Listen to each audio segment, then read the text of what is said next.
Conference championships are upon us, and hope you guys fared well in the last round. But today's going to be our first look at these two title games. Of course, we have Detroit and the Niners. We have the Ravens going against the Chiefs on the other side. Of course, we're going to talk about the odds, going to talk about some of the meta, the advanced analytics, and also take our first look at the DFS slate coming up on DraftKings this weekend. Let's get into it here, and let me pull up the odds screen here. So let me pull up the brackets for this one first. Here are pretty brackets courtesy of Fox Sports that you can see on the screen. Shouts to the chat as always. Got our GMs. We got our guy Tyler leading the Squirt Squad in the chat. Our guy Matthew here. Welcome to the Splash Zone indeed. Of course, if you're not getting wet watching this video, oh God, I don't even want to continue with that sentence. That's how I feel about it. But of course, the Squirt Squad always appreciated being here. And shout out to all you guys who are watching live or after the fact. So real quick, sorry about not having a video yesterday. It was a very long 4-day weekend here for me. The worst kind of 4-day weekend where I was in childcare duty all weekend, snowed in, no daycare Friday, Saturday, of course, which I did do a stream Friday night, but I appreciate all you guys who watched that one. Then Saturday had to build lineups while Luca was here watching dancing avocados on YouTube. Sunday had my mother-in-law over, and then Sunday I was just wiped out from the weekend of having to be a dad. So that is why we are here today on a Tuesday doing our first look. Of course, a couple big games, though, and in particular, the Lions, a team that came through. And I think the one thing that we got right in last week's first look preview was we got all the games right, was that I realized every outcome there a little more chalky than ended up switching the last game, the Bills, and predicting Chiefs upset. That ended up being right. So I feel good about the takes we got off. DFS-wise, did really well on the Saturday, Sunday slate, did not do as well on the Sunday slate by itself. I don't know how that works out, but I feel like DFS-wise, okay at this point. Playoff prediction-wise, feeling okay about that as well. And it seems like we are cruising towards the potentially chalky outcome of a Niners-Ravens Super Bowl, but let's talk about it here. Of course, I'm a big fan of the Lions. The one team I had in playoff basketball that was live and looking pretty good was a Detroit-Miami team. Of course, Miami could not pull their weight in getting there. Detroit almost did enough by themselves to carry me through. I am now wiped out in playoff basketball. But I do think the Lions still a team. If you have them, I know heard a few people on Twitter, a few tweeters out there talking about their various playoff basketball builds. Seems like a lot of Ravens-Lions out there based on what I'm seeing, different configurations of it, but it does feel like if you are getting a Ravens-Lions Super Bowl, you're probably going to have some chalky teams, or a lot of teams at least, with full rosters in that Super Bowl. So if you are a person who's still alive in playoff basketball, just keep that in mind. If you're rooting for a different outcome than Ravens-Lions, I think you're going to be a little bit more unique than some of the other ones out there, because the Lions we talked about here on stream, easy to get. So you pair them then with a chalkier outcome like the Ravens, you're able to make those builds work. So I think that a lot of people out there are going to be rooting for the Lions. That said, I kind of feel like last week's game against Green Bay, who, as we talked about here, Green Bay running about as well over the back half of the season as any team in the league, in particular with the QB play. That defense still not very good, but had showed up for the first 2 rounds of the playoffs with Green Bay's defense. The Niners, though, in that game did not look very good. Obviously, Christian McCaffrey had the outlier day. Deebo goes out with the shoulder injury. George Kittle has an outlier day. Brandon Ayuk not the most involved, even though you would think he should have been able to really abuse that Packers secondary. But that said, it kind of feels like to me like that Niners game was the albatross, was the bad game to get out of the way for them. And this is still a team that off the back half of the season, since they made those trades, obviously, the trade deadline, also the bye week too, that helped them get some things right. The Niners team has been a lot better. I think some concerning things we saw, if you're just going off the eye test, how Brock Purdy played in that game. The box score itself did not look miserable, but still not a great Brock Purdy game the way we're hoping. So I think for Brock Purdy, if you are one of those people who's banking on the Lions, you're probably getting the most fragile version of Brock Purdy right now in terms of what his confidence level has to be, how the team is running. But that said, I do think the Niners are the better team still. I would personally will be rooting for the Lions. I think it's a more fun outcome to have them make the Super Bowl, but it feels like to me the Niners are the chalk for good reason. And also gigantic favorites in this game as well, 7-point favorites as of right before this video. The AFC side of the equation, of course, we saw the Ravens really handle business against Houston. Houston, though, did not really make a lot of terrible mistakes there. I played some Ravens defense on the Saturday, Sunday slate. Ravens did not pay off despite the crush dropbacks for CJ Stroud in that game. But Stroud, I think we knew this was going to be the case, just not ready for prime time. The talent around him as well. Nico Collins, a very quiet game in that one. I would say that for me, that's sort of what I expected for Houston. And what we talked about as well is that, yeah, we all want to believe it's a fun outcome for CJ Stroud to come in year one and be this elite passer who's going to make everything happen against every top defense in the league. And he got past Cleveland. I mean, you have to give him a lot of credit for that. This Ravens D, though, just too good, too oppressive in every possible thing. They're around the ball in the secondary. They're deflecting balls. They're also generating pressure. They're also very good offensively. Lamar with the 4 offensive touchdowns in that game. The semi-Al Bundy performance in that game for Lamar. The Ravens are clearly a team that, not the most fun style of football, even though Lamar having video game kind of days. It does appeal to me on some level as somebody that plays like that when I'm doing a Madden franchise. But I would say for Lamar, I think that in some respects, the inevitability of the Ravens has been one of the least fun kind of plot lines of the season, where I really really wanted to believe a Dolphins could get there, a Texans could get there, a Browns could have an upset, the Bills could make a run here. And in reality, it's just kind of been the Ravens since, I don't know, week 8, basically. That's been this team that advanced analytics darling, a team that looks good, a team that also takes care of the ball well and doesn't give up a lot of free possessions. I think with the Ravens, that's really the main thing here. So the expectation would be that they should be able to hold off the Chiefs at home.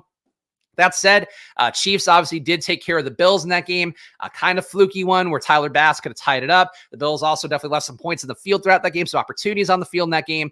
Probably the Bills' best shot to make a Super Bowl because they're going to be in cap hell for next year. So the Chiefs did it. The Chiefs are there. Kind of feels to me like the Chiefs' presence here is, I don't know, like they're just the coronation for the Ravens, really. It's like, hey, you beat last year's champion Ravens. Now go get the title for yourself. That is something where I don't expect the Chiefs to win this game. Chiefs, though, a much smaller dog than the Ravens, or excuse me, than the Lions are in their game. Chiefs only a 3.5-point dog. The Lions a 7-point dog. So the expectation is that the Chiefs should have a better shot to win, but I do think the Ravens take care of business as well. So I unfortunately would be predicting the chalk outcome. And for all the conspiracy theorists on TikTok, on Instagram Reels and all of that, of course, you can see here. Let me zoom in. Oh, wait, I'm zooming in on the wrong screen. Let me zoom in on this screen. You see this Super Bowl logo over here? Hold on. People on social media for months now have been saying purple and Niners colors here, so it could be a Ravens-Niners Super Bowl. It's been rigged by the NFL to be here. I don't believe that's the case. Of course, I'm not a conspiracy theorist myself, and I think if you are, you're mostly believing that, so try to give yourself an excuse for why you're losing in betting. But I would say for this one, hard to ignore the fact that these are Ravens and Niners colors, and the conspiracy theorists will have a field day of that one if both teams do advance here as the chalk. Yes, we all know it's Ravens Niners. I mean, look, it's not.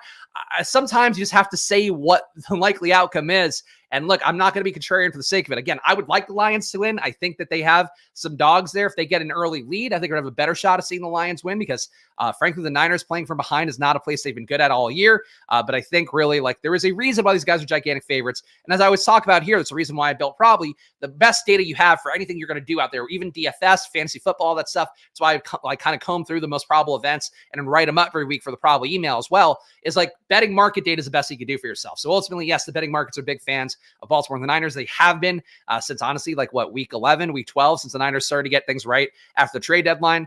So I would say like, yeah, this is a likely outcome and it's likely outcome for a reason. And frankly, trying to overthink it, not gonna be the move. I don't even know what we're doing here. Chiefs less points in the field too. Hardman fumbled to the end zone. That's true. Look, I mean, I didn't think that game was a fun one by any stretch, but like both teams made some mistakes. I think really for the Chiefs, like the Chiefs are in play every year because they have Patrick Mahomes. Theoretically, they'll have better years. They have more wide receiver talent around them, actually take advantage of Mahomes. But I think for what the Chiefs do, it's like they're in contention every year until Mahomes completely hits the skids. Whereas for, the Bills, like, I don't know that they're in contention next year. They were barely hanging on by a thread till luck boxing their way into the 2 seed. So I think for the Bills, like, that was their shot. That was you shoot at the king, you better not miss. Like, that was it. They had their shot at the king, not just Mahomes, but just at the title. And now it's like, all right, well, we're back to square one. And of course, I'm sure Bills fans like, Gabe Davis would have won in the game. There's some catches that maybe Gabe would have made in that game, some plays that he could have made, but we know Gabe doesn't make those plays every game too. So I think it's an obvious outcome, but one that could have been a little bit different. All right, so the actual odds in this game. So Kansas City, as we talked about, 3.5-point dogs at on the road here at Baltimore. Baltimore, 3.5-point favorite. Implied points, 20.5 implied points for Kansas City, 24 implied points for Baltimore. Let's look at the advanced analytics as well. Both defenses are very solid. The Baltimore defense we've talked about, though, an outlier in basically every metric. Only a 67% completion rate on throws of 20 air yards. Only a 25% completion rate on throws of 20 or more air yards. Those are both the best marks amidst this 4-team grouping here in the conference title games. Negative 0.2 EPA per drop back allowed by Baltimore's defense. Negative 0.23 EPA per pass. Negative 0.08 EPA versus the run. And negative 0.09 EPA in the red zone versus the run. And negative 0.5 EPA in the red zone versus the pass. This Ravens defense is just really good. And I think that's the part that I find frustrating here is that it's not what I want to see winning a Super Bowl. Like, I love having the advanced analytics and knowing, like, hey, here's where a team really oppresses value. The EPA metrics I was talking about here, the expected points added, tells you how much more above average, how much below average a defense is allowing things to happen, or how much an offense is performing or underperforming. For the Ravens defense, they've been doing this all year. They don't give up touchdowns. They stuff the run at a not great rate is the one weakness they have here, a 19% stuffed run rate, which is towards the weaker end of these teams left. But besides that, though, they miss tackles at a good rate, a 17% avoided tackle rate, which actually be the worst of all the teams remaining. Besides that, though, so they're missing tackles and not stuffing the run. They're still having all this tremendously oppressive production on defense. So Mahomes, we know, can get it done any spot, but It's going to be really tight windows when you see, that low completion rate, when you see a high pass deflection rate as well. A 17% pass deflection rate of 20 plus air yard throws is what the Ravens defense is getting on the year. So like Mahomes, if he wins this one, I think in some respects, it would be the most impressive win of Mahomes's, title run, his championship run, his whatever, his being the John Cena, Triple H. I'm going to use some wrestling analogies now that WWE is going to Netflix and 2025. It's in the top of my head. The point being, like, he's one of these guys where, like, this is his window. He's going to have his 10-year run. In some respects, I think relative to the talent around him and this matchup against the Ravens D, this would be his most impressive win. So if you are a Mahomes backer, and I think that is going to be an under-owned angle to have this weekend, but still one that we know has a lot of logic to. You've seen Mahomes beat these disadvantageous situations time and time again. And even when he hasn't, like games like the Bucs in the Super Bowl a couple of years ago, he's still in the game. He's still making it to the title game for the most part. He's still having these efforts for himself that are of that caliber with maybe a little bit of variance could work out his way. So I think, if you are going to try to go the profitability angle, I think going the Kansas City offense, both for DFS and also just to play the Chiefs winning, is going to be a lower probability outcome that I think people are going to play a little bit less than they should, especially given that this is a 3.5-point game compared to a 7-point game. My bags need Chiefs Niners. I think that's another one that's floating around a lot of there. I talked about Ravens Lions being a very popular team. Chiefs Niners definitely would be the inverse equivalent that I think is pretty decently owned, that you'll be there for sure. Conspiracy 101, have all your bases covered, so any outcome is confirmation. Look, that's how it goes. Chiefs will win. Swift conspiracy theorists go nuts. Conspiracy theorists will win either way. Yeah, I think that's conspiracy theories in a nutshell. That's why on TikTok, if you're on there for like an hour and change, and if you're at least a white man in a certain demographic, but I think it's probably across all racial lines. I'll never forget when I was on TikTok at one point and I was like trying to wrap my head around it maybe like a year ago, and it just kept feeding me conspiracy theory shit, because it's like, hey, if you're on this app for an hour, like, we know you're probably up for anything. So like, here's the shit that really twists people's brains up. I'm not a conspiracy theorist guy. I think the more likely outcome is more easily explained more often than not. And I think that for this one, like, it's just that the Chiefs, if they win, it's because the Chiefs are great, and not because of Taylor Swift, and not because of the ratings that she brings, even though I am sure she's brought a few ratings. The Detroit, actually, let's talk about the Baltimore side of the equation before we move on to the advanced analytics. So Kansas City's defense, number 2 on the slate in terms of the defenses, what they've been allowing. Negative 0.18 EPA per drop back, negative 0.2 EPA per pass. They're not defending the run well, though. So Baltimore, of course, we know, would be happy to run the ball 50 times in a game if it meant an easy win. Only a negative 0.02 EPA per rush, which is the softest run defense in this matchup, in this weekend, rather, for Kansas City's defense. QB rush, 0.07 EPA is not that bad.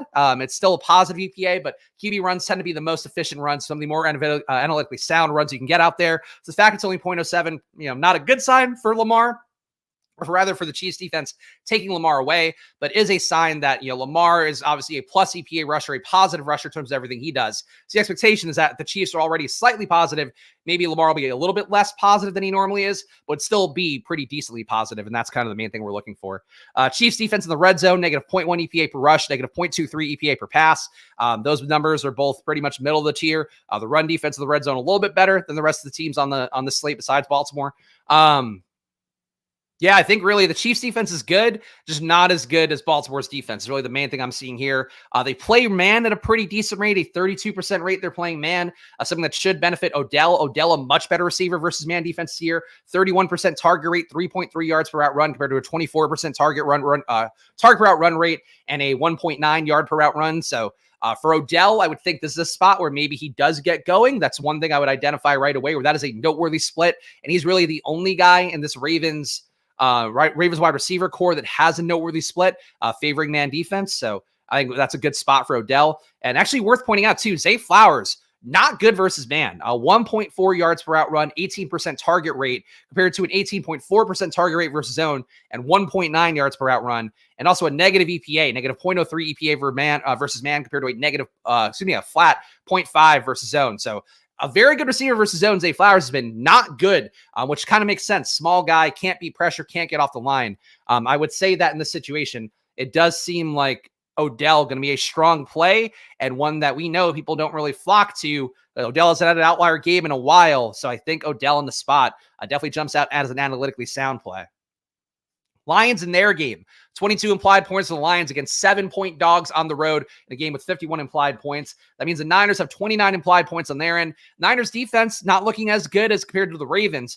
Still got up a high completion rate on short throws, 72% completion rate on throws to 20 air yards. As we talked about last week as well, and we did kind of see materialize during that game where Romeo Doubs didn't have a great day of any stretch. Definitely not as good as he had in the wild card round. Romeo Doubs got open out wide a good amount. The Niners do struggle out wide. A 0.1 EPA allowed to receivers out wide, 31% target rate, both of which are definitely above league average. So you would see maybe Josh Reynolds getting a little more production there. Jameson Williams, a man who cannot succeed in any situation, should benefit more because Amon-Ra splits. As you guys know, but I'll say it out loud just in case you don't. Amon-Ra's, most of his targets are coming out of the slot. 136 targets this year are out of the slot.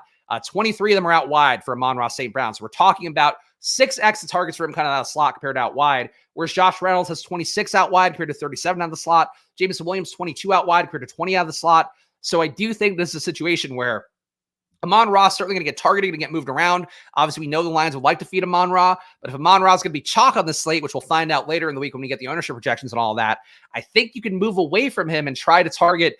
I mean, you could try to target Goff failing outright, but I think that'll be an outcome people try to hit. But I think you could try to target a little bit of Goff success, not enough to play in a lineup, but we could say that Josh Reynolds gets there. Jameson Williams finally gets there. I think that's a way to try to play this and target the one Niners' obvious weakness because they defend the slot well. They defend tight end well. They do not defend out wide well. And I think that is somewhere where you can take advantage of if you are the Lions.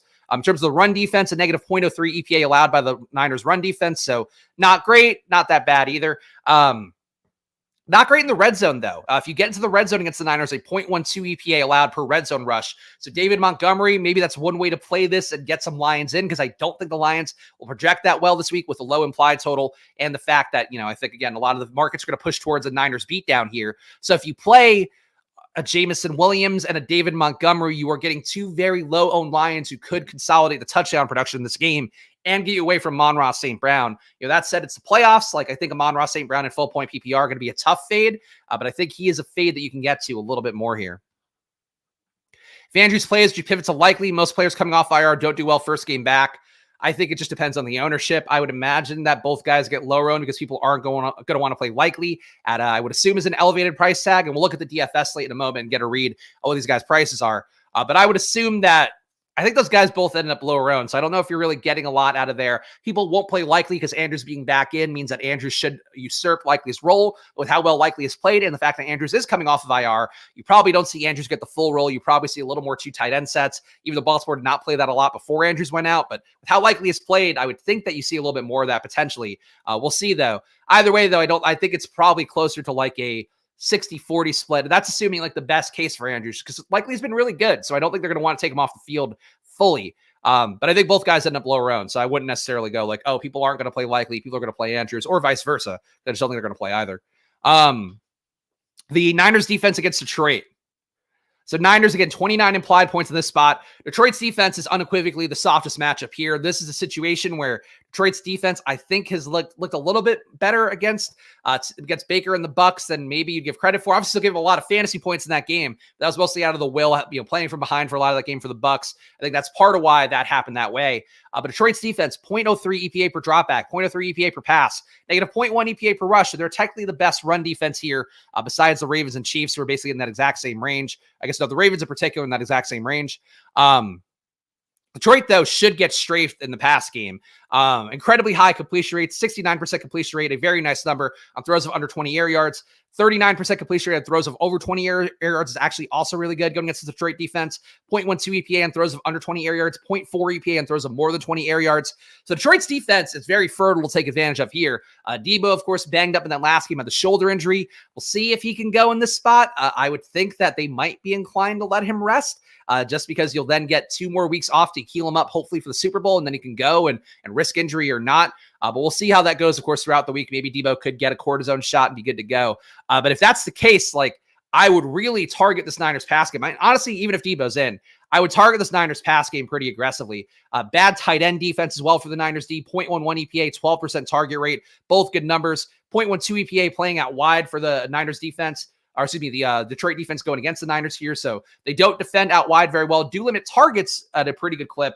Only a 26% rate allowed out wide, but still positive EPA there looks good. You can also attack the Detroit defense from the slot, a 49% target rate to the slot, 0.2 EPA there. So really anywhere the Niners go is going to be open for him, which is obviously going to make it tough. We could see Purdy make some mistakes. Like I think that if you are playing a 150 set or even playing a 20 max, like you probably want to play some, hey, Lions win this game outright. The Niners don't get going. We don't stack up the Niners. But the primary outcome, the chalk outcome that I would expect here is like you should be going with a Brock Purdy double, a Brock Purdy triple, Brock Purdy +4 with a bring back. Like that's what I would think is the best play right now. Projections will dictate if that's a good play or not. If that's what the chalk outcome is based on the projections, you don't want to play that as much. But I would say in this situation, it does feel to me like the Niners in the best possible situation going against the Lions here. And frankly, like if they're operating full steam and the Lions are playing like they have for the most part based off this entire season sample size, like the Niners should put up 35, 42 points here. And I think do it pretty handily where they're just scoring. And, the no outcome of that where they're still having success, but they don't punch in touchdowns would be they drive down the field, kick a bunch of field goals. That's what happened to the Lions this past week. They're getting down the field pretty easily against the Bucs. Just couldn't get it in the end zone, couldn't get it in, to touchdown range. I would say that that's the worst case outcome for the Niners this week. But it's all subject to the ownership and all that, how we're going to try to play it. Let's see. Would like to think likely holds on to substantial role. I'd agree with that. From Carlos here. House football over already. It's like I blacked out and the season passed me by. I mean, look, I know here showing up every day doing the streams, it feels like a very long time period. Obviously, the amount of work we put in here every day, of course, doing streams Monday to Friday. But it does go by. It's a short season. Like it's football goes by fast. It's kind of the tough part, even for a show like this one, where we're obviously doing fantasy football all year round. If you're watching the show just for the conference championship games, like great to have you here. But also like when it's February, I'm still doing streams. I'm still doing content. Still going to do basketball drafts, of course, second that the big board drops. So I say that's sort of the hard part, I think, of where we are in this ecosystem is you spend now, and I in particular, and a lot of content creators as well out there, spend 8 months prepping for a season that's only 3 months. And then also like you have these really tilting outcomes sometimes where it's like you get things right in best ball and then you still don't make it there because of the pod luck and all the various injuries and all of that. For playoff best ball, same thing. So I think that's the tough part is like, to do the work to be good at this, I think you have to be paying attention year round. But then it goes by fast because the season is basically a third as long as all the prep work we put in.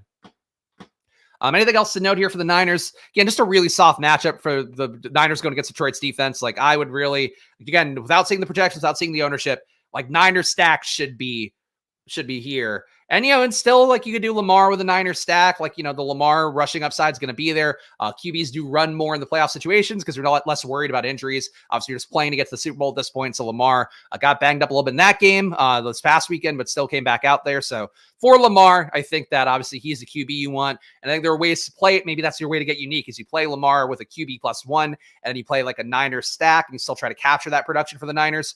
But that's what I'm thinking right now as of a Tuesday morning. Let's look at the DFS slate here. We're not going to put a lineup in. We're just going to go position by position here. Before we do that, let's go in the room. All right, draft team. Before we do that, guys, please do subscribe down below. Please hit that like button. Of course, Splash Play now that marched to 4K subs, 5K subs. Really great to see you guys watch that Friday video. Actually, very nice to see because, look, it was extra work on a Friday for me to do that video at 8 p.m. After a long day of taking care of Luca, but I wanted to try to get the takes out there to help you guys out. So one of our most watched, most liked videos in a while. So thank you guys for showing up for that one. And of course, the process continues on here. And hopefully less snow days this week will be the hope. But if there are snow days, my wife is here now, so I won't be completely fucked having to be a parent. A lot of Bluey, though, man. Got a lot of good Bluey time this weekend, so that made me happy. All right. Players here to look at. Lamar, 7,700. So not a crazy price tag for a guy that just put up 40 points this past weekend. Lamar had the 2 touchdowns passing, 2 touchdowns rushing, 100 yards rushing as well. Not quite like if you guys are NBA fans out there, not quite a Joel Embiid, Karl Anthony Towns putting up 60, 70 points last night kind of game. But for football, putting up 4 touchdowns, 100 yards rushing, didn't have 300 yards passing. That's like the one thing that kept him from having, that full football equivalent of Joel Embiid's day yesterday, where he literally put up over 100 DK points, which is fucking insane. For Lamar in the spot, though, like he is the guy. Like there is now not another running QB here. The ceiling is so high. Like I think you're going to see more naked Lamar this weekend in terms of people just playing him straight away. Obviously, that comes with the risk point if people are going to chase this big game, but like, based off the rushing upside, you have to see a Mahomes, a Purdy, a Goff. These guys probably have to throw for 3 or 4 touchdowns or throw for 3, run for 1 kind of thing on a sneak or whatever, bootleg like Mahomes sometimes does. But these guys have to really have a massive day to beat like an okay Lamar day. So I think, that's where Lamar is going to differentiate himself. He's clearly the best QB play on the slate, but I think, again, Purdy, if you get that crush of touchdowns coming for an offense, I think that's what you're going to try to target here. And of course, the money difference too. Like, if Lamar puts up 40, but Goff allows you to afford better players, and he puts up 30, that's just kind of an example there. I think that's where the lineup starts to make a little bit more sense. But you kind of have to keep in mind, if you have enough money to pay for Lamar, you should be paying for Lamar. It's sort of like the binary approach, how to approach the slate. Mahomes last week, I think the game was mid again. Again, like Mahomes has broken 30 points one time this year, I believe. He broke 30 points against the Chargers once. Everything else has been 25 or less. Mahomes just not getting there. Do you think an outcome that you're playing is going to be Mahomes putting up that 5 touchdown game to keep Lamar at bay? But if Mahomes is putting up 5 touchdowns, like the Ravens probably put up a lot of points, so then you have to really nail, I think, the waterfall of outcomes this week, where, like, if you're not playing Lamar, why are you not playing Lamar? You're not playing Lamar because the Chiefs D shut down the Ravens entirely. The Ravens put up 1 touchdown and a bunch of Tucker field goals. That's why you're not playing Lamar. Why are you not playing Lamar? It's because Mahomes put up 5 touchdowns and the Ravens put up 2 rushing touchdowns that weren't Lamar touchdowns. And also Odell beat man defense, scored 2 touchdowns. And you didn't need to have Lamar to win. So you really have to think about this kind of slate where showdown rules apply, but also like the telling a story with your lineup kind of thing has to apply. And really, like, your eyeball test for this stuff of, like, does this pass a logical test for things? Like, you can play Lamar and play Chiefs defense. That's fine. But are you playing Lamar with, like, 3 pass catchers and no Chiefs coming back? Because if that's the case, like, I think you're playing a really limited outcome there, where, like, the Ravens, if they get ahead, they're going to run the ball and keep Mahomes off the field. If the Ravens are having Lamar get there with 3 pass catchers, it means they likely had to play a build where the Chiefs are putting up points. So you should have a Kelsey coming back. You should have a Pacheco coming back. You should have a Justin, whatever. Like, you should have that outcome played. And I think you really need to game that out even more than you normally would for, like, definitely for a main slate, but even for, like, a slate like we had where we had 4 games this past weekend. Purdy, yeah, not a great game there. Did have 39 attempts, which is a good sign. What we talk about all year. If Brock Purdy drops back more, he's going to have more success. Obviously, that wasn't the case here, only the 1 touchdown. But if he drops back and throws 40 times, it actually might be the Brock Purdy highest of the year. Yeah, so that 39 pass attempts he had this past week was, in fact, the most pass attempts that Brock Purdy has had this year. Obviously, competitive game against the Packers. They needed every point that he put up. But for Brock Purdy, though, if he's going to drop back 40 times against the Lions, I think he does put up a game that can compete with Lamar and also help you cut down the parlay of what you have to get right with that stack. So Brock Purdy, I think, probably my favorite QB play, just on his face again. Jared Goff, it's hard, man, going outdoors. We saw that rainfall in San Francisco. Doesn't mean it's going to rain again this weekend, but Jared Goff playing in any conditions at all, even if it is a brisk wind, I don't know. Like, it's something to watch out for this week. Obviously, the total kind of says it all. Goff making mistakes against his Niners defense, very much in play as well. I think for Goff, he's my least favorite QB on the slate. That said, if he doesn't come up in Sims at all, if he doesn't come up in an optimizer, you're probably going to win the most money playing a Goff outcome where he wins. But you have to keep in mind that it's looking like, a 15 to 20% outcome here likelihood. So I think for Jared Goff, that's definitely a risk point for him. Check the chat again here. Show me the meaning of being lonely. Okay. I mean, is that in sync? Is that it? Or is that Backstreet? I think that's in sync, right? But yes, I'll show you the meaning of being lonely. It's going to be playing Jared Goff this weekend. It's probably it. To Goff under on passing yards, and I see it as going up, which I find odd. I mean, because he's going to be dropping back a lot, I think it'd be the expectation. So, like, an under on passing yards, I wouldn't necessarily take. An under on fantasy points is more appealing because I think that's where he has some issues. But, he might drop back 50. Like, if Jared Goff threw 55 times this game, I don't think it'd be a shocker because they are not going to be able to do their usual, or the assumption would be they're not going to be able to do their usual, let's run it out, let's keep it close to the vest. Like, you're going to have to put the ball in Goff's hands a lot. So I think that's why the line might be moving a little bit. But, obviously, we'll see how it goes over the course of the week. As we always talk about here, I guess I try to talk about sometimes with the probably videos in particular, the beginning of the week, your favorites get bet a little bit more, and then the underdogs are a little bit more live to bet. It's bet as that goes on, but that's sort of how, for the most part, markets move with public betting.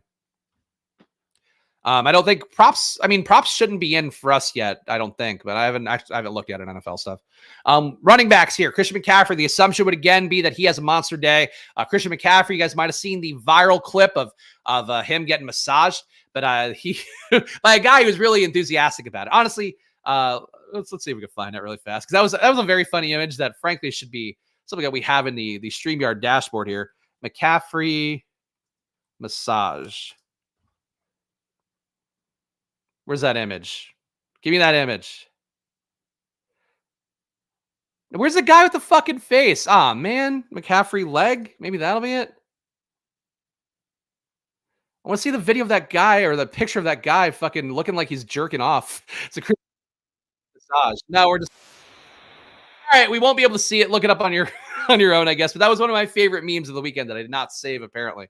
But McCaffrey in the spot, 31 points here that he put up in PPR points this past weekend. Obviously, had the 2 touchdowns as well. I would say that playing a no on McCaffrey going to be a low probability outcome that will get you away from a lot of the field. And with the price difference here, if you are playing McCaffrey, there is no price point pivot to McCaffrey. He's $9K. Pacheco's $6,500. Gibbs is $6,400. Montgomery $5,600. Gus Edwards $55. Justice Hill 48. So like we're talking guys being half the price of McCaffrey here who don't have similar ranges of outcomes. Like Justice Hill has to have an outcome where the Chiefs are putting up some points. Justice Hill is involved. They're not just, running the clock away like they would with Gus Edwards. But Gus Edwards or Justice Hill, let's combine them into one guy and then they'll do a lot better in DFS. But Gus Edwards or Justice Hill could put up 20 points and McCaffrey could put up 18 and have it be a floor game for him. So I would say with McCaffrey at the $9,000 price point, like he's going to be very appealing, but the fact that he is priced so much higher than everybody else, kind of think you're going to do better just pairing a couple of other guys and hoping they can hit and score enough points. And even if McCaffrey puts up 28, 30, 35, the hope is that you can get 2 guys to give you 20 to 25, I would think, which is tougher on a 2-game slate because, the 2 Lions backs are going to have some pullback from McCaffrey where if McCaffrey's doing well, the Lions backs are less likely to do well. So it is going to be a tough needle to thread, but I think that's going to be the needle you have to try to thread this weekend and hope that poor David Montgomery doesn't lose goal line touchdowns to stupid Craig Reynolds like he did, which if you guys watched that game, I thought that was kind of funny. On the 1-yard line was 4th down. The Lions give the ball to Craig Reynolds because they just assumed that the defense, the Tampa Bay defense wouldn't stop Craig Reynolds because they would just go like, oh, they're not going to give it to him. So that was how they played it. That was why Montgomery did not get a touchdown this weekend, even though very logical Montgomery touchdown spot normally. Other guys you could try to get to here, Eli Mitchell, if the Niners completely dusted Detroit, would think that Eli Mitchell gets a few more reps. This week, though, didn't even touch the ball. So any hypothesis we would have had on Eli Mitchell being used to keep the injuries or the injury potential to Christian McCaffrey at bay, it did not show up in game versus the Packers. So we know that Mitchell's not going to be involved in a competitive game. We do have a shot that Mitchell could be involved in a game where they just completely run away with it. So I think that would be an outcome if you're trying to play. If you're playing Eli Mitchell, you should be playing the Niners putting up 4 passing game touchdowns or, 3 and 1 to McCaffrey, and then Mitchell takes over and just completely puts it away. But that's what I would try to do. Dalvin Cook was on the field for a few snaps. Dalvin actually got 8 touches, which I didn't realize. Felt like it was more Hill and Gus ahead of him in the pecking order. Of course, we did hypothesize Hill would be the top back. I do think that was the case how that played out in terms of the usage in that first game. Hill had the 13 touches in the run game, 2 targets in the pass game. Gus Edwards, 10 touches in the run game. None. Actually got 2 targets in the pass game too. But Justice Hill, I still think the lead back there, but pretty close to a timeshare. I think Cook got more work when the game was out of hand, though. So something to keep in mind if you do see Cook getting touted in other content out there. But 13 for Hill, 10 for Gus, 8 for Cook. These guys are in a split backfield, so you can kind of make the case to play multiples of them, I guess. Wide receivers. Amon-Ra, the highest priced wide receiver. Nothing shocking there. Deebo with shoulder injury. We'll see what happens there. 7,300. Have to imagine that nobody's going to want to play him. For Deebo, again, that was kind of the logic of playing him this past week. He was 7,700, was not well priced for that slate. Deebo at 7,300, even more appealing. Would say that Deebo, if he's banged up, if he has that Q tag, but he's going, I would try to treat him like he's full go and really try to consolidate production with him too, because he is a guy that we know could put up 150 yards in a game. We've seen the ceiling at points this year, certainly more so when Brandon Ayuk is not out there. But we've seen 37-point days, 38.5, 28. I really think that if Deebo's going to be a go, I would try to consolidate the production with him just because that Q tag, people's concerns about the shoulder injury will drive him down in ownership more than he should be for a 2-game slate. Brandon Ayuk, not too good here. 6.2 points. Still think that he plays best in a competitive matchup, but he didn't do it against Green Bay, which was kind of surprising. Do you think they didn't really necessarily want to throw the ball as much with Brock Purdy in the rain? Clearly having a tough time. But then Brock Purdy still threw, 39 pass attempts as we talked about. So it didn't go Ayuk's way. Obviously, Juwan Jennings had a little bit more production in that game when Deebo went out. So that could be part of the why. But I feel like Ayuk, if Deebo's not in, Ayuk is going to get chalky. If Deebo's in, I still think Deebo would be the better play because people won't want to play him. But Ayuk's salary coming down, and the fact that we know, like in a competitive game, you're really going to have a big day. Ayuk is going to be an interesting player to try to figure out. Like he can, if he's chalk, he could kill everybody. If he's under-owned, he could be a guy that wins the slate. And I think that's going to be something that we really have to watch out for. We check the data on Stochastic later in the week. Rashee Rice, don't believe he had a great game. Yeah, he only had 8.7 PPR points this past weekend. Of course, Travis Kelce, the 2 touchdowns in that game. Rashee Rice needs to be dating Zendaya. Thinking then we'll get where he needs to go, though. Zendaya, I don't know if you guys saw that viral video of the fucking, what's that guy's name? Jordan, whatever his name is, who does the funny TikToks. That guy's a 26-year-old Gen Z guy. And Zendaya, I didn't realize is over 26. Zendaya is 27 or 28. So maybe she's too old for Rashee Rice. I don't know. Hard to keep up with who's too old for who these days. Zay Flowers, midday for him this past weekend. Again, don't think the matchup's going to benefit well with that 31% man defense rate that the Chiefs play. Highest man defense rate, it looks like, on the slate. Jennings is now priced up, and the chance that Deebo misses. Jennings 6 for 61 in this past game. Also had that one rush attempt that clearly, I think Kyle Shanahan admitted after the game that Juwan Jennings was not supposed to get that rush attempt. They just fucked up and called the play, that not realizing Deebo wasn't in the game. So Juwan Jennings did his best with that one, but not the same player as Deebo. Obviously, not as good of a catcher overall, not as good of a receiver, not as good of a guy getting open as Brandon Ayuk. So Jennings stands to benefit, probably picks up some ownership if Deebo isn't in, but I would think that Ayuk would be a much better play if Deebo isn't in. Odell at 4,400, really dog shit game this past week. I would go back there. Those man defense splits are really noteworthy. Targeted over 30% of the time when running a route versus man. Odell needs to see the routes to get there, which is going to be a risk point because like Zay Flowers is the wide receiver one. He's the one who's out there the most. I mean, you do still have your Aguilar, still have your Batemans coming in. For Odell, like this could be the spot that I think he pays off at 4,400. I am intrigued by Odell officially at this price point. Josh Reynolds, again, should benefit going out wide a little bit more. Jameson Williams coming up in price tag after his resounding 4 for 35 or 2 for 35 day on 4 targets. Jameson Williams has not gotten there once again. Of course, this being the week that Jameson Williams can get there, he is going to benefit from targets out wide. Can he actually catch them? Can Goff find him and connect with him? Those have been the biggest issues for Jameson Williams this year, but Jameson Williams, I'm wondering if I feel like we need one more offseason with Jameson Williams to really see, like, let's see how he can do next year, but definitely trending towards a bust in a way, which is kind of shocking. Even though I've always thought he's been a little bit overpriced for the player he is. Bateman, 3,600. Sky Moore potentially going to be activated off of IR. I'll see how that goes for him. Sky Moore, though, you got to think he's now behind all these guys. I would also hope behind MVS. Actually had a pretty usable day relative to MVS standards this past week. And I presume still not a good box score day, but did get 4 targets, 62 yards. Again, by MVS standards, we're talking was this his best game of the year? Holy shit. This is MVS's second best game of the year. He put up 17 once this year against the Chargers, and that one game Mahomes went nuts. 8 fantasy points is MVS's second best game of the year. Wow, what a disaster for MVS. Talk about a guy who did not pay off. Give the Chiefs Marvin Harrison. Let's see what happens. That's what I would like to see at this point. Jesus Christ. Kadarius Toney. Did he play? No, he didn't play last week, right? Yeah, okay. Kadarius Toney at some point is going to come in, take some of those Hardman snaps away. Kadarius Toney and Hardman all year have been basically playing the same routes, basically the same snaps. I would say if Toney goes, I think he hurts Hardman enough that these guys going to be really low value tournament plays, but still in play because it is a 2-game slate. Is there anybody else to even highlight here? Ronnie Bell did not get work in that last game. Yeah, I don't think I saw him on the field at all when we did see Deebo go out. Really thought that Ronnie Bell had a shot to pass Juwan Jennings, and not look that'll be the case. So Ronnie Bell, I think theoretically interesting. Guy who did benefit a little bit in that last game was Ray McLeod. Did have the one deep target there that didn't work out. I forget if that was a penalty or if he didn't catch it. Ray McLeod, probably the pivot point to a guy like Juwan Jennings, if Juwan Jennings is going to be highly owned. I hate like all the conditional stuff, but if Juwan Jennings is going to be highly owned because Deebo is out, Ray McLeod, kind of an interesting pivot point is what I would say. But Ray McLeod got a little more work than I would have thought in that spot, especially given that, again, I think Ronnie Bell is like a good receiver, and McLeod is just kind of a gimmicky, geeky, cutesy guy at best is what I would say for Ray McLeod. Tight ends. We got Travis Kelce, 6,600. Again, the best game he's had in a while here. But is he too busy planning Valentine's Day for Taylor Swift? It's a headline that I saw on social media over the weekend. So Travis Kelce, I think, obviously had the big game there. I don't know that I would go chasing it in the spot. Though let's see the matchup for tight ends against the Ravens.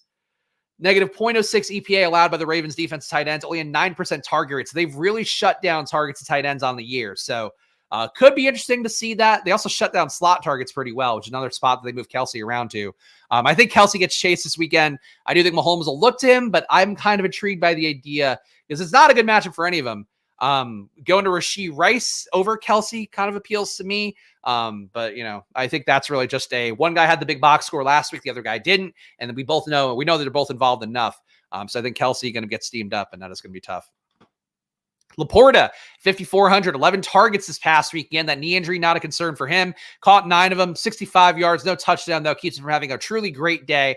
But Laporta is great. The matchup against the Niners in terms of the tight end defense, not good at all. Holy shit. Negative 0.2 EPA to tight ends. Going to be the best matchup on the slate in terms of what the Niners defense is preventing. Only a 7.8% target rate to tight ends. So they really shut down tight ends incredibly well. I think Laporta will be people's chalk pivot point to Kelsey. Kelsey should have more ownership. Of course, we'll check the ownership later in the week. But this spot, I think Laporta, I like Laporta a lot, man, but I do not trust him in this situation.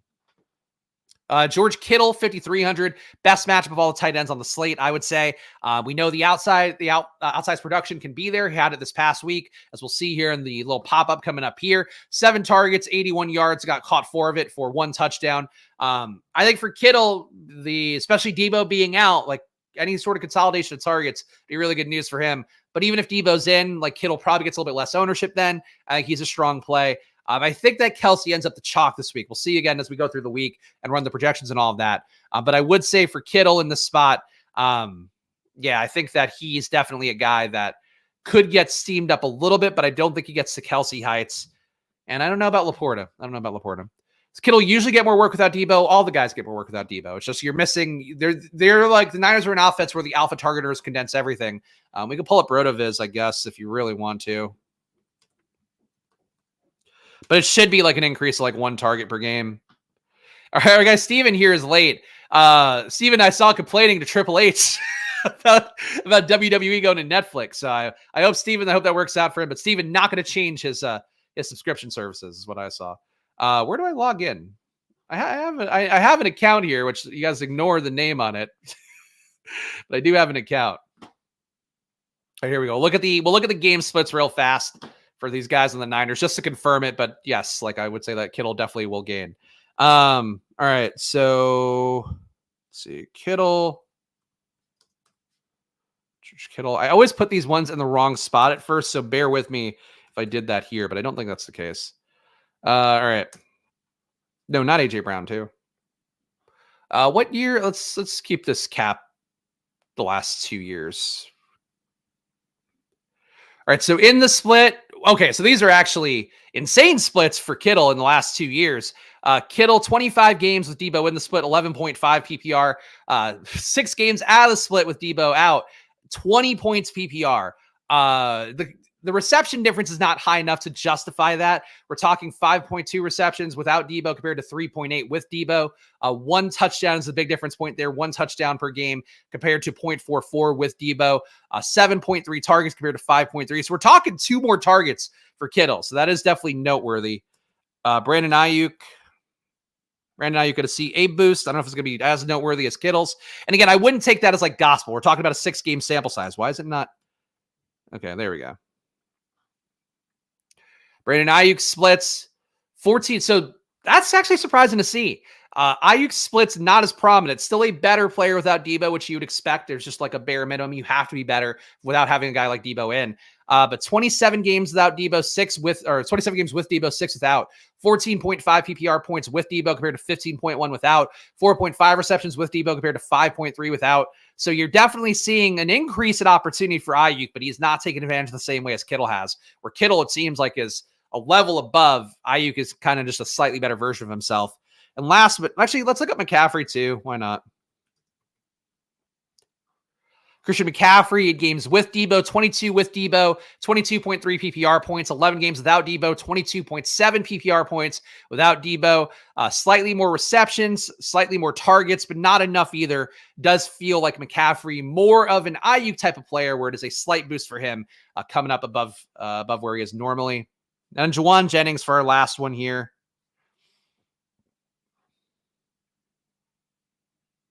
Juwan Jennings obviously gets a pretty big jump upwards. 1.2 more targets per game. Not a lot more PPR points. One more PPR point, I guess, is a lot relative to the normal projection for Juwan Jennings. One last one, just out of curiosity. Obviously, we're not going to see the receiving numbers for Brock, but we will see the PPR. So with Deebo out of the split, he's actually been a little bit better. Basically, one PPR point better with Deebo out of the split. Obviously, we're talking small sample size stuff, 5 games compared to 20. But Purdy is a better player with Deebo not in. So I think Purdy maybe getting a few more deep targets downfield would be the reason that could be. But everybody is really the main point. I knew offhand, just wanted to confirm it for our guy Zach here. But everybody's going to look better without Deebo because Deebo takes enough of a volume away, enough of an opportunity away. And that's, of course, how that's going to look. I think that covers it here. I don't think there's anything else we need to cover off for today. So the plan is, I think tomorrow I'm going to try to do the rookie tight ends video. It's either going to be tomorrow or Thursday because I don't know what to do. If you guys have any suggestions, by the way, feel free to drop it in the chat now or leave a comment down below on the video because I want to figure out how to get back to 5 days a week, but I don't want to do redundant content here. And obviously without any big board out there. And frankly, me, I just don't care about the battle royale shit at this point. So I've got to figure out how we're going to get to 5 days a week, but either tomorrow or Thursday will be the tight ends video. Probably tomorrow will be the rookie tight ends. Of course, talk about them. We've already hit on wide receivers, had some good revelations there. Already hit on running backs, some good revelations there. Hit on quarterbacks. Again, Jaden Daniels going to be my guy this year. So we'll be hitting the tight ends tomorrow. Join us for that one. Of course, please do subscribe down below. Please leave a comment if you're watching after the fact. Tell me what I should be doing here to get to 5 days a week. I need to figure out a little bit of a game theory here about what I should be doing for the extra shows here as we head into the smaller parts, the duller parts of the season.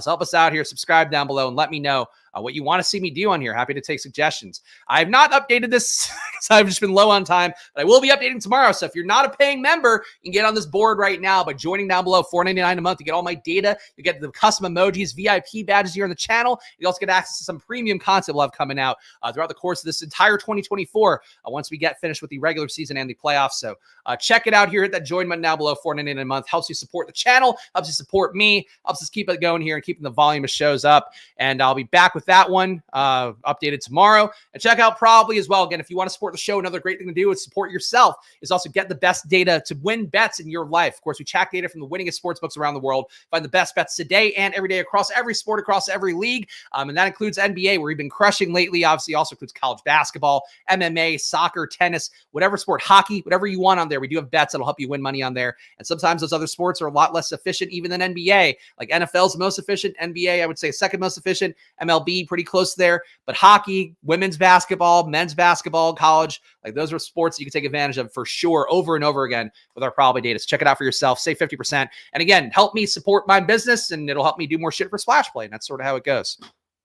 But I'll be back with you guys tomorrow for more. So thank you all for hanging out here. Follow me at Chris Spags. Follow the show at Splash Play Pod. And I will see you guys again soon. And if you want stochastic data, link in the description as well to say 15%, even though I'm kind of mad at them because it looks like we're not going to be able to partner on Probably because they realize that Probably's data is a little bit better than OddsShopper's data, just to be real with you guys. so that's going to be an issue for me. But still check them out. That's another way to support the show. If you want stochastic data or tools, check the link in the description to say 15%. And I'll be back. Was that enough whoring? I feel like I have to be more aggressive about whoring, honestly, because if this is going to be a viable business for me, I have to be whoring at a high level, much like Robert Downey Jr. back in the days.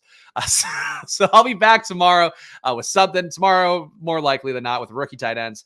I'll see you guys then. Enjoy your days. And of course, good luck. Bye.